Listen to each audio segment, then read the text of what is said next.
The Air Force is soliciting industry feedback on innovative technologies and capabilities for its planned tanker of the future, with an eye toward getting it into service by 2040. The Air Force Life Cycle Management Center on January 31 issued a request for information on the Next Generation Air Refueling System (NGAS) project, commonly known as KCZ, explaining that the new tanker is the third of 3 increments to the Air Force Tanker Recapitalization Plan, following Increment 1, represented by the KC-46 program, and Increment 2, known as KCY or Bridge Tanker.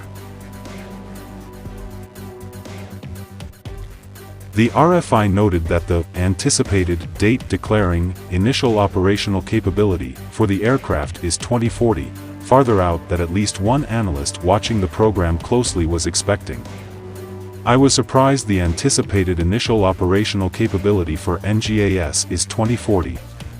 It is likely that this RFI and the subsequent analysis of alternatives will find that there are viable options for the Air Force to accelerate the fielding of KCZ, the Hudson Institute's Tim Walton said.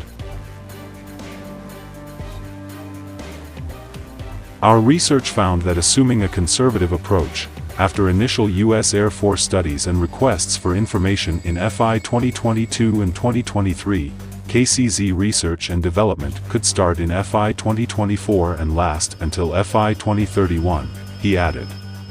In short, the Air Force could likely achieve initial operational capability for KCZ in the first half of the 2030s rather than 2040. L3Harris Technologies and Brazilian firm Embraer have already announced plans to offer the KC-390 design for the KCZ competition. While the deployment date may be later than expected, the formal kickoff of the NGAS effort comes a bit earlier than the Air Force had previously planned.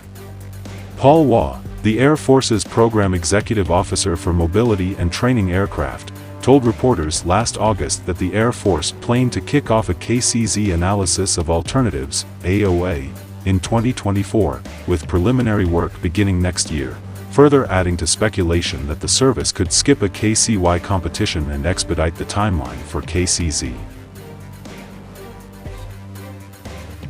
However, the new solicitation says that the AOA will instead begin this October, with the RFI laying the groundwork for preliminary analysis and concept development. The service thus is seeking information on innovative industry solutions that might fulfill the most stressing and complex air refueling mission requirements of the future fight. Critically, the RFI stresses that industry proposals for NGAS must address employment in contested scenarios.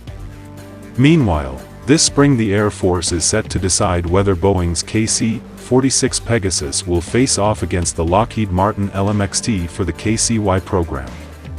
However, over the past year there has been much speculation that the service may decide to skip over the bridge tanker effort and just buy more KC-46s, despite that program's long-standing problems.